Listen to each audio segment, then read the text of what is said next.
At sana maintindihan mo, hindi kita ginawang pansamantala. Hindi ikaw ang naging takas, ikaw ang naging pahinga. Hindi kita minahal para lang may makalimutan.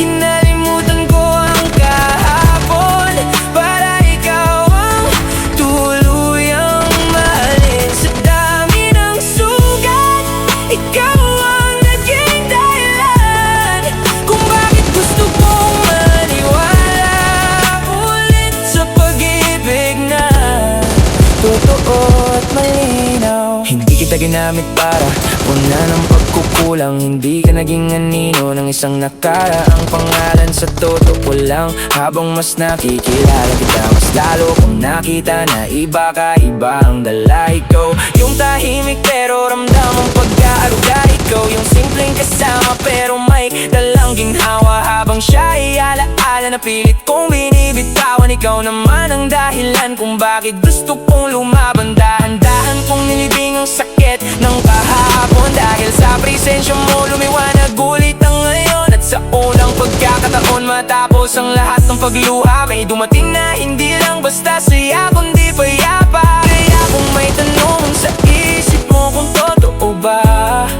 ito na ang sagot. Ikaw ang pinili ng puso ngayon, sinta.